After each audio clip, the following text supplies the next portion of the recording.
Okay, so I think it's on now. Thank you. Video helps and not photograph. Okay, so the last video that we watched, or the last lecture that we had together, we covered norms and the different types of norms. Sanctions should have been part of that discussion. There's, norms vary from not so important to extremely important and then written down. Okay, so I think in your quiz from last week, I asked you some scenario questions like this happened, was that this type norm, this type norm, or this type norm? Does that sound familiar? If y'all took your quiz? Good. Okay, so you still need to keep up with those questions, like what the quiz questions are, because those are going to be the general topics that are covered in your midterm exam. I'm mentioning midterm because we're not terribly close to it yet, but we're halfway there. This is week 4 that we're starting. So we're counting them down. We are 1/4 of the way toward finishing our semester, a little bit more than 1/4 of the way toward finishing our semester. So in 2 weeks, 3 weeks, we will be talking about a due date for the midterm exam, okay? And it'll be on Blackboard. You'll have like 5-6 days that it'll be open in Blackboard. You'll be able to access it as many times as you need to access it, save your progress, go back. That's the way it's gonna be set up. But keep up with these quizzes that you're taking. Keep up with the notes that you're supposed to be taking, because even though Project 1, which I hope everybody turned in on time yesterday, even though Project 1 focused on really a small section of those notes, the sociological perspectives, your midterm exam is going to cover all of the topics that we focus on and all of the reading assignment, okay? All right, so what we're going to talk about today is still part of Chapter 2. Remember, we're doing Chapter 2 and Chapter 3 kind of simultaneously, okay? So norms was a major part of Chapter 2, and in our class, I'm not sure if we did it or if it was in a different class, but we talked about like when somebody violates a norm, you get a sanction from somebody to know that you shouldn't, that you're doing wrong, right? Okay, so I want to talk to you about a major issue that sociologists have throughout our career, because we're studying people, we're studying different cultures. The topic of Chapter 2 is culture, and culture is not the same everywhere, right? So culture is different from place to place. Here is a fact that you need in your notes, you need to know this. Culture is different from place to place.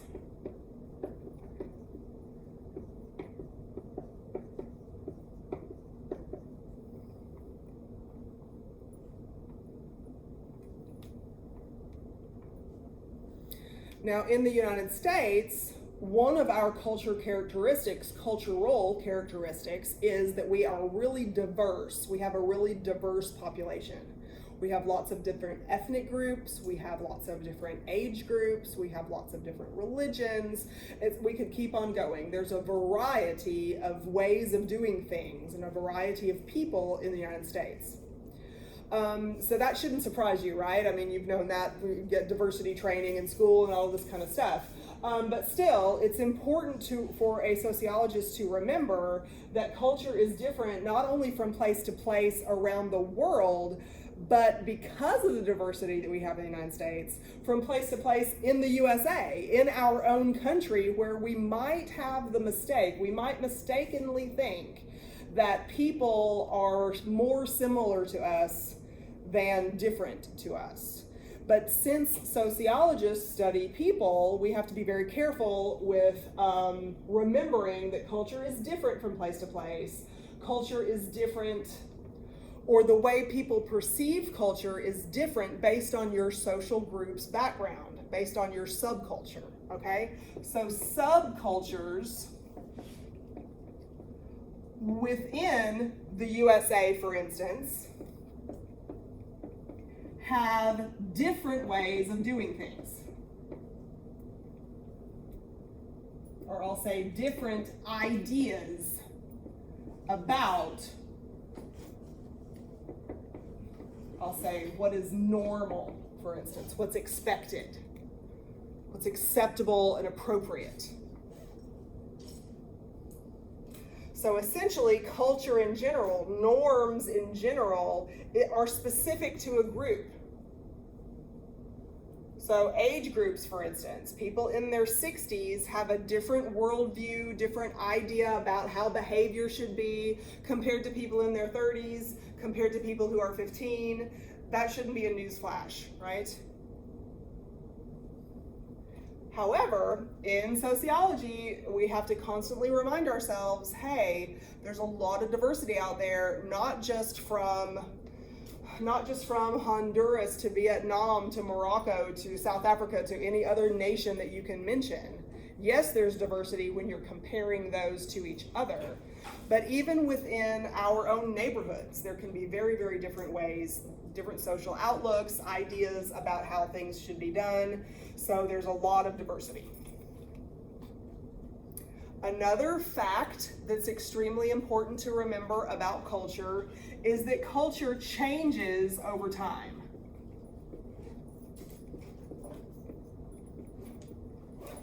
And this statement really is about slow and gradual change.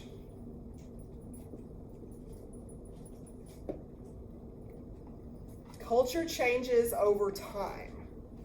This is about really slow and gradual change. So if you are reading about, or when we talked about the Industrial Revolution a couple of weeks ago, whenever that was, so we talked about social facts before the Industrial Revolution and social facts after the Industrial Revolution. When we talked about these things, we were talking about pretty darn rapid social change. But even though I'm telling you that it's rapid, or that it was rapid in the Industrial Revolution, we're talking about 100 years, like a 100-year period. Does that sound fast to you? Usually in our own lifetime, it doesn't sound fast, but over the course of human history, 100 years is like a blink of the eye. And so that's why we use the word revolution when we're talking about the Industrial Revolution, because revolution means rapid, drastic, extreme social change, or change in general, okay? That's why you call wars in some cases revolutions, when they result in an extreme social change at the end of them, okay? So culture changes over time. Typically when we make this statement, we're talking about a slow, gradual change, except in the case of revolutions, when change is forced immediately on a place or in a short period of time. Yes, a 100-year period is a short period of time.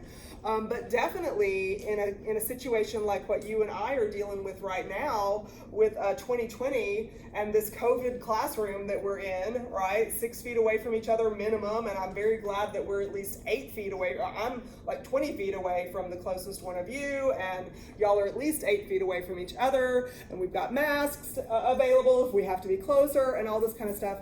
There is some really rapid social change that we've noticed at the macro scale and the micro scale lately in our life experience, right? Because of unforeseen, things outside our control, right? Viruses, they're very pervasive. So culture changes over time. That is not just a fact that we can see from our immediate past and future with the with SARS-CoV-2, but culture changes over time anyway. Okay, so if you talk to your grandma about what life was like when she was 20, you will notice major differences, and she will tell you, oh, you kids today do this, that, and the other thing, and we didn't do that back then. So on the micro scale, you'll notice differences with grandma, and on a historic sense, on the macro scale, you'll notice a lot of differences in culture over time. Okay, so here's some facts about culture that you need to remember. And these facts about culture, we're going to revisit, I think it's chapter 6, when we talk about deviant behavior. So that's coming up within the next couple of weeks. We're going to revisit 1, 2, 3, these details again when we talk about deviant behavior. But as sociologists, we train on culture, on the diversity of culture, on changes over time, and ideas being specific to a group. We train on this from the very beginning, right? This is week 4 of your very first sociology class, and we have started to talk about how culture is not the same everywhere. Because the next concept that I have to tell you about in the culture chapter is really vital for a sociologist to be aware of. That topic is called ethnocentrism. Ethnocentrism is our key word here. This prefix here means culture. Your ethnicity is your cultural background, your way of life. So ethno means culture, and centrism means a focus. You're focused on something.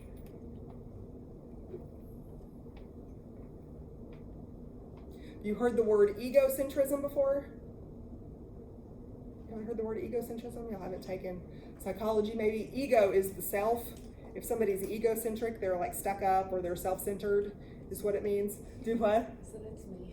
Is it you? No, it's not you. No, but ethnocentrism is a broader scope. Like egocentrism means you're self-centered. Ethnocentrism means you're centered on your own culture. Here's one of those times in sociology class where I'm not just going to give you keywords for what this means. I'm going to give you a long sentence about what this means, because it's a pretty important concept to be aware of, because it affects us all whether we know it or not. Okay? So ethnocentrism, this is a tendency that all of us have, that all people have,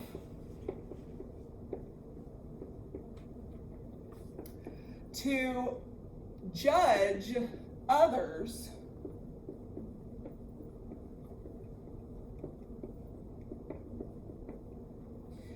in comparison to ourselves.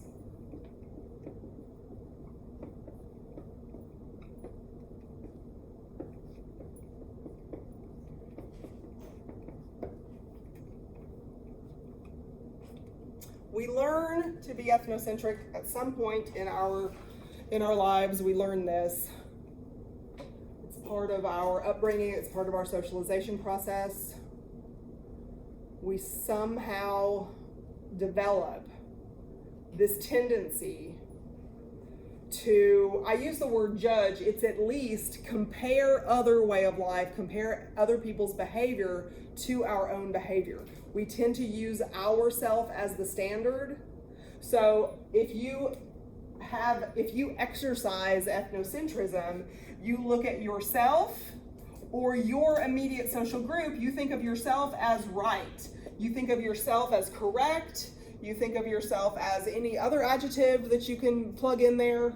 You approve of your way of life, but you think of others as not compared to yourself. And I'm using singular you here. This can be social group. This can be your country.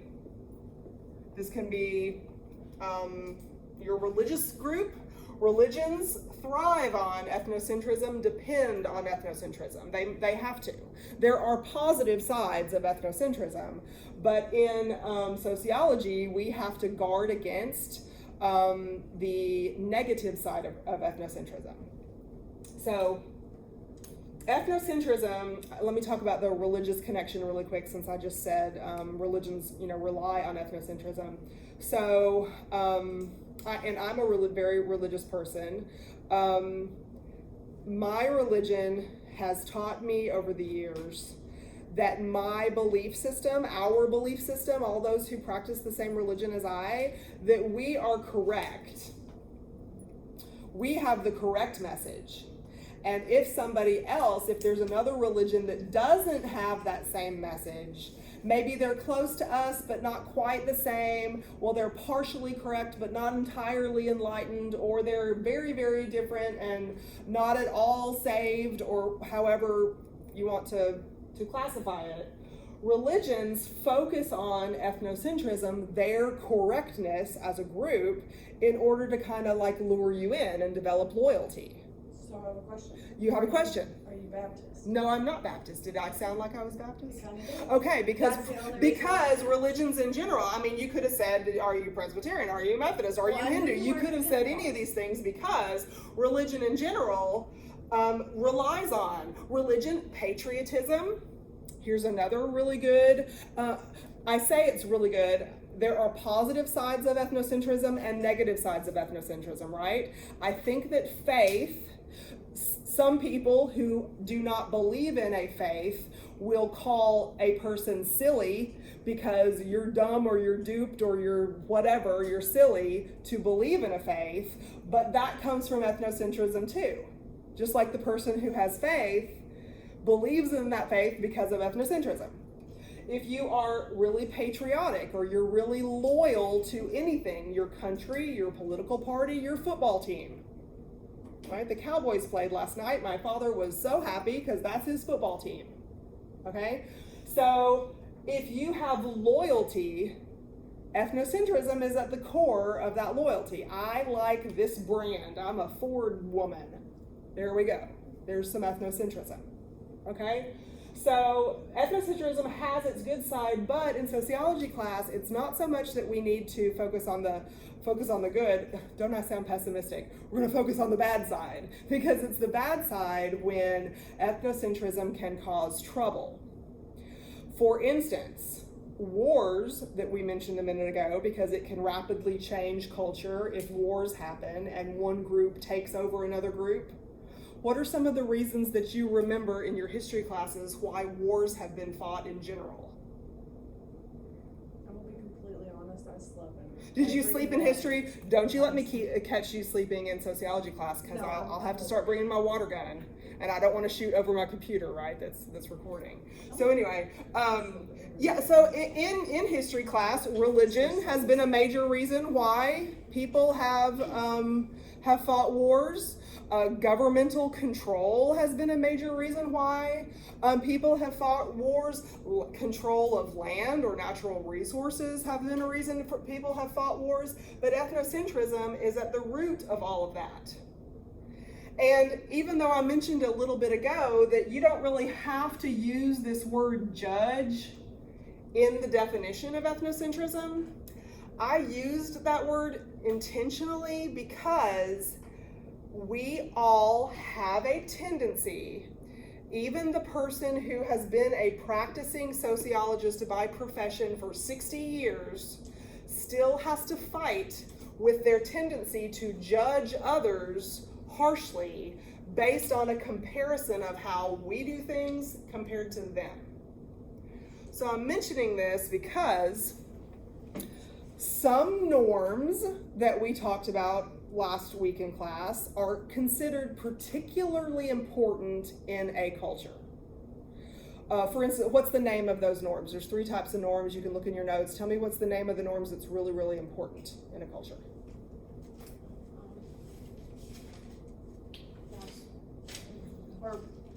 Is it law? It's not laws, it's what?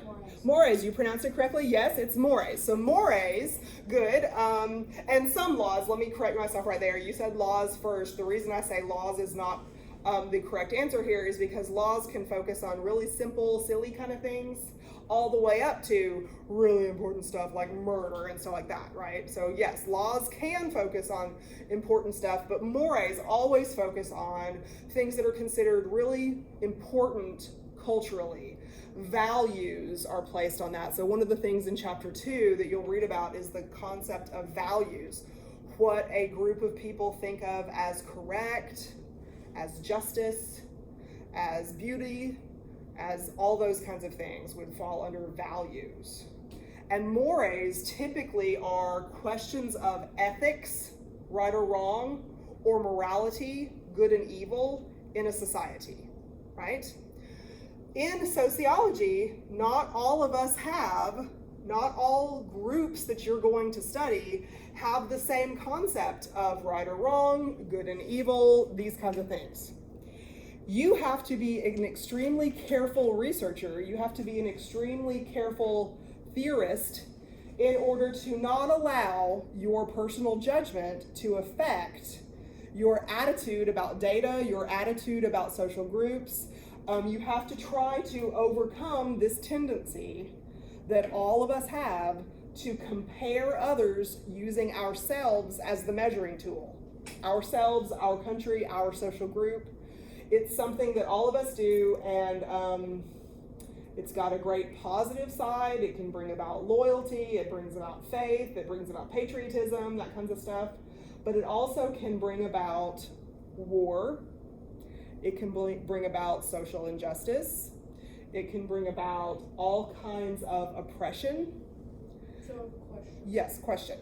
So, for instance, over in the third world country, they marry off their 14, 15, 16-year-old. That's a great example. We're on the same wavelength because I was going to use that example anyway. So let me repeat. I'm sure that the computer didn't pick up your voice. So the question is, in other cultures, you used the example of third world culture. We'll talk about that. Let's not use that example really quick, because honestly, first, second, third sounds like awards.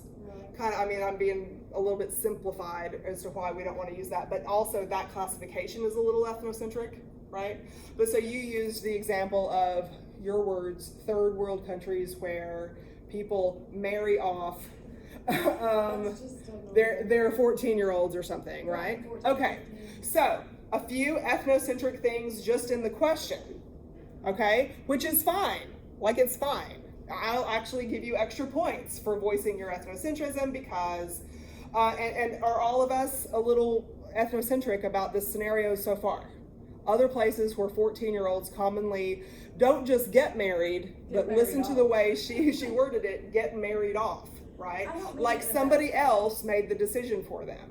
So there's a couple of different layers here, right? So are we ethnocentric about the notion that somebody else is going to decide who our spouse is? Are y'all ethnocentric about that? Yeah. Are y'all like, sure, I'll give it a try? Or are you like, right? So the feeling is because you're ethnocentric about the way we do things, and somebody's suggesting doing it another way, or you're finding out that someplace else in the world has that as a norm instead of the way we do things as a norm. And the other reason you're asking this question as an ethnocentrism question is the 14 age, right? Right. That's the child. For us, we have a definition of childhood. I'm so glad you asked this question. Childhood, what the heck is childhood? It's a child. It's a literal. I hear you saying it's a child, like it's a child. Child. Duh, it's a child. Right. Well, not at this place in the world where 14 is married woman.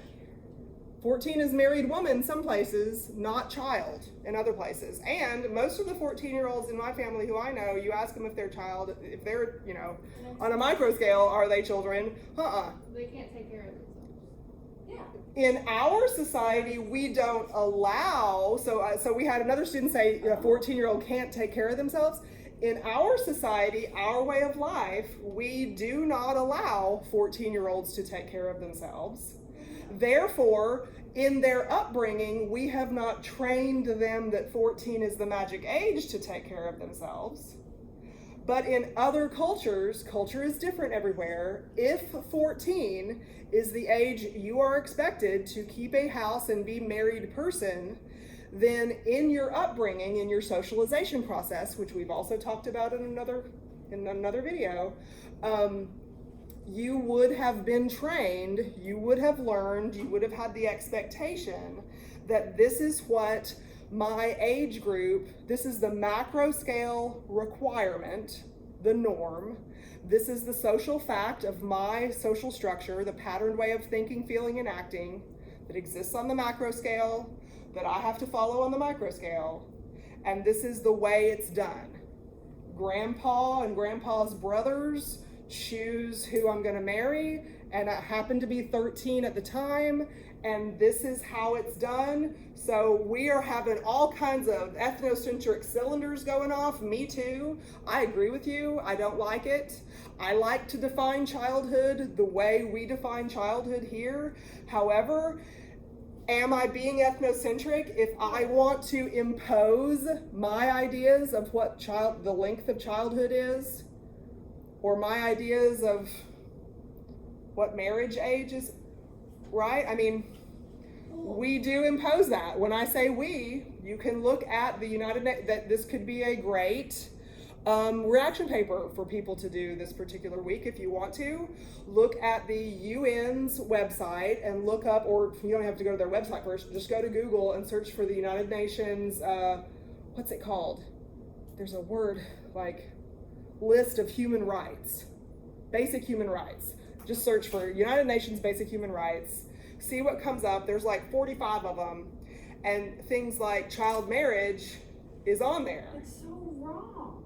You and I say it's wrong, right? Because we're comparing it to what we do.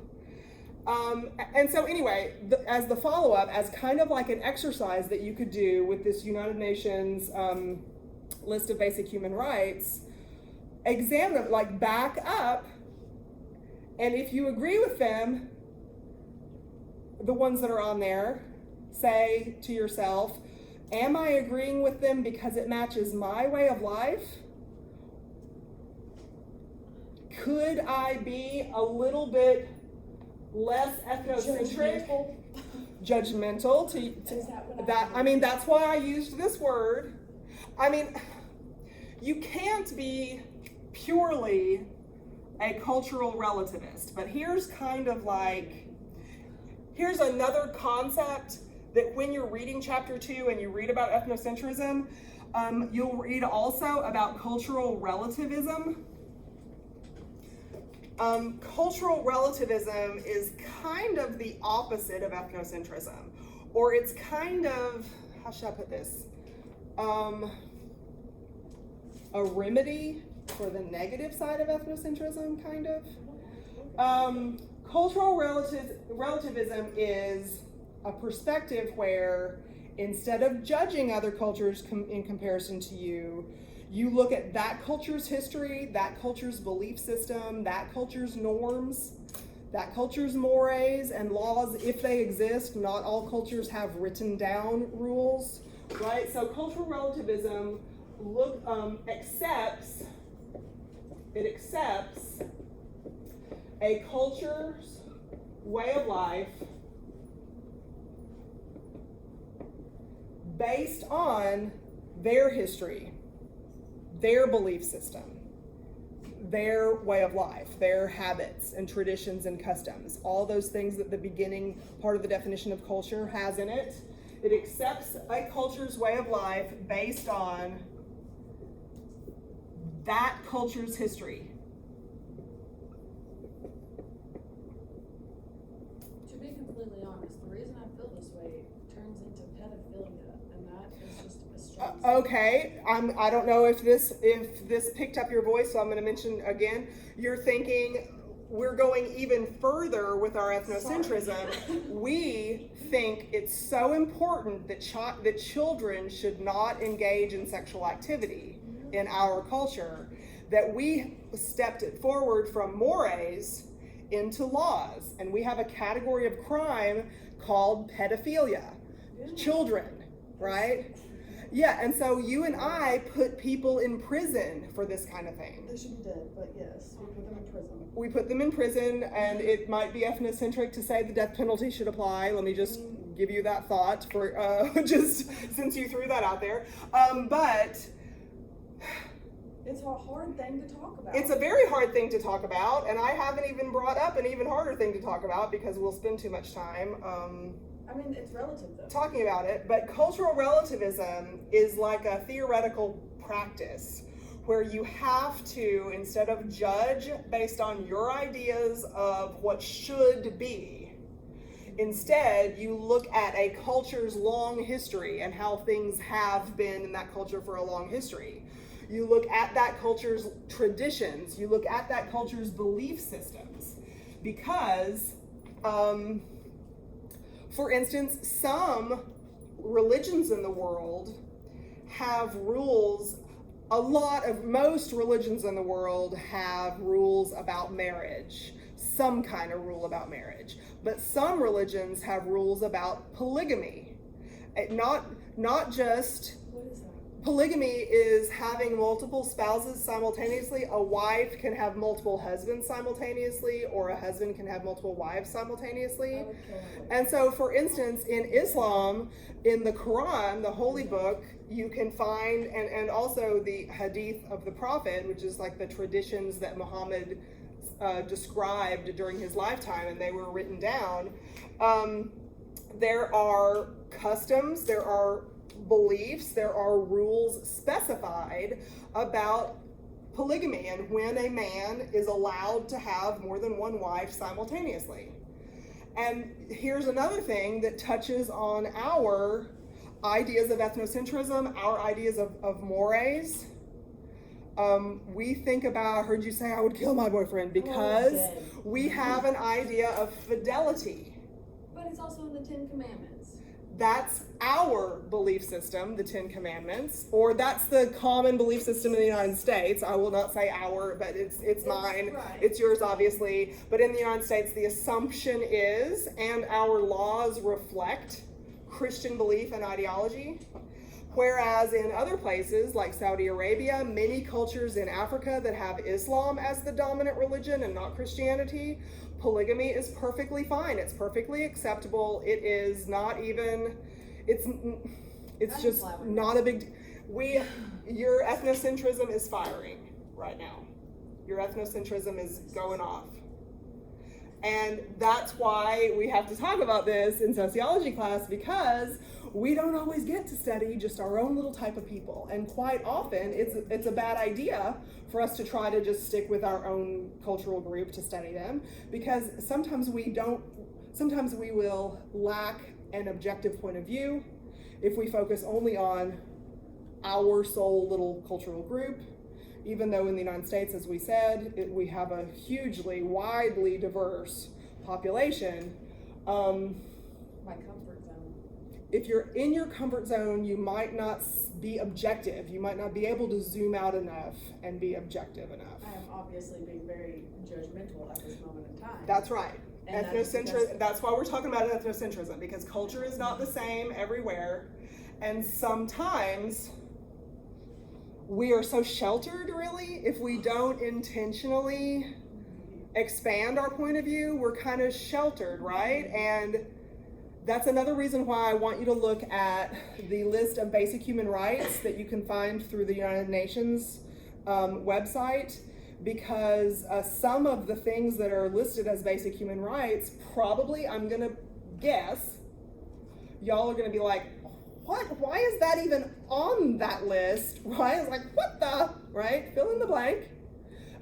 Because we are kind of isolated in our own little microcosm, in our own little lives. And if we haven't been exposed to the wealth of diversity that's in the world, not just the diversity training that you get in your high school or the diversity training that we get here in our college to make sure that teachers know how to address different groups of people, age groups, gender categories, that kind of thing. We're not just talking about that. We're talking about a wide variety of different behaviors that are part of the human experience worldwide.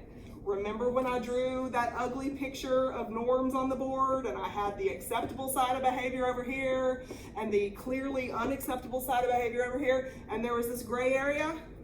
That's me, the gray area. Well, the gray area is where all of the stuff is like that we have never even wrapped our brains around, because it's so far out of the scope of what we know in our own life experiences. And so that's what some of the child marriage discussion or the polygamy discussion is. Do what? What's another one? Like another example that doesn't, like. There's all kinds of examples about ethnocentrism, some of them that are less tough. Like, I will use one that's less, I guess, religiously fueled or something.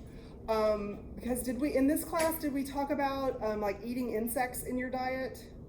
Oh, so, have you not watched that video? Oh. She talks about sour cream and onion and crickets. There you go. Extra points for Lennon. Yeah, sour cream and onion mealworms, I think it was. Or Crickets and it was both. crickets and mealworms.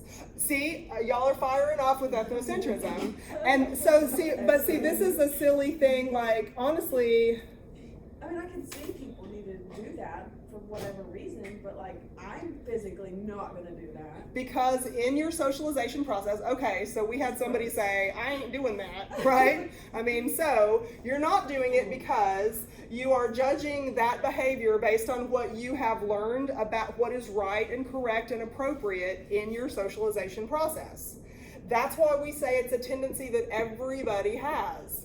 Because we define food in a certain way, and it's not that kind of scurry along hoppity thing, right?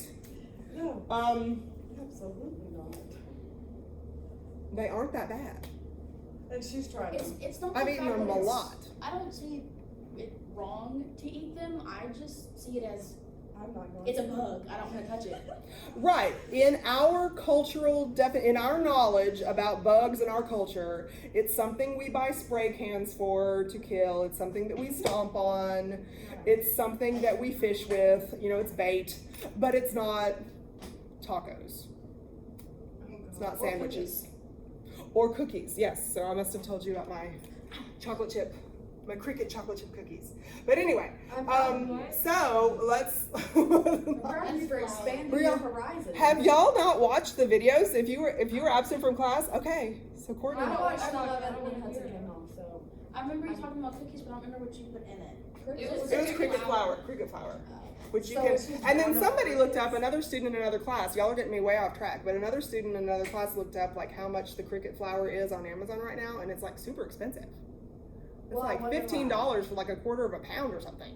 That's like the gluten. I wonder why too, because it happens to be cricket flour happens to be gluten free. Perfect. I'm having But fun. I wonder why too, because there's like billions of crickets just in Arkansas. Like, why would it be so expensive to make flour out of them? Okay, so We probably have to do some. You have to you have to clean them, you have to roast them, you have to grind them up. Yeah, flour. It's so Okay, I'm done. pure. Anyway, okay, so back on track.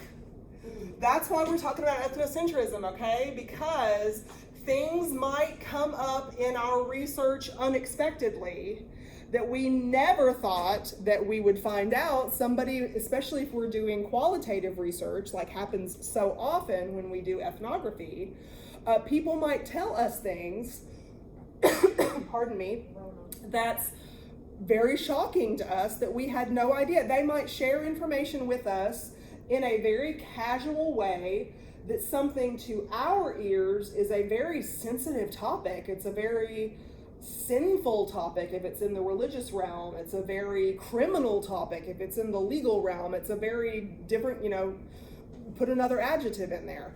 And they might casually talk about this with us like it's no big deal, because I'm here to tell you culture's different from one place in the world. Culture can be different from one side of the apartment complex to the next in Benton, Arkansas, if that's where you live. And as a social scientist, we must prepare as best we can for the likelihood that we're going to learn information about the group of people we are studying that contradicts what we ourselves and our own cultural group, I've erased it, I was about to point at it, what we ourselves, our own cultural group, our country thinks is correct, is just, is beautiful, is whatever value system that our background comes from. We can't use that to judge other people as less than we, fewer rights than we, need to be taken care of by us because we know better and you poor little things don't, clearly, in comparison to me. That's not equality, Which is right? conflict theorists.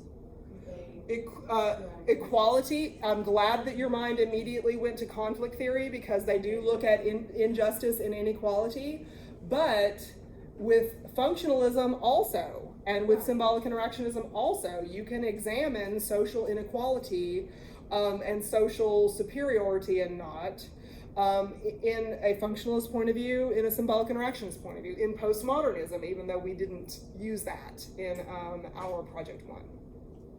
Yeah. Okay, good discussion. Is this, 10 out of 10 on that discussion. what time is it? Because I think they It's fixed our 45. clock. Okay, it's 10:45. So Sorry. we only have 5 more minutes. I was going to do one thing from chapter 3 that I won't begin. Are there any more questions about this? Do you have any questions? Not sure talking about. We're I'm curious. yes. Don't leave being ethnocentric about her behavior, right? Sorry. No, that's okay. Like when you said like from one side of Bend to the other. Y'all probably live in town. I live in Alexander. I live in Ashland. Okay. I live in Boston. But a way of life. Okay, so none of us are immediate I can neighbors. walk out my door and shoot a deer. Okay. I live like a Which is 4 not mile allowed. away So from- excellent. Okay, so remember, norms are different. Culture is different from place to place, and norms Yeah. are a component of culture, right? Laws are a component of norms. And so you live in a rural enough area where firing a gun or shooting an animal or something is not against the law within a certain, what's the word, like the borders of a city. Apparently, Yeah. right? Whereas if you were in that apartment complex, like this is against the law, there's all kinds of laws you'd be breaking if you tried to shoot a deer in the pasture right beside your apartment complex, right? Yeah, so there's a good deer season opening soon kind of example of how laws can be different. Laws that one type of norm can be different from one place to the next. Finally. Okay, so thank you for your time, and I'll see you next time. Bye.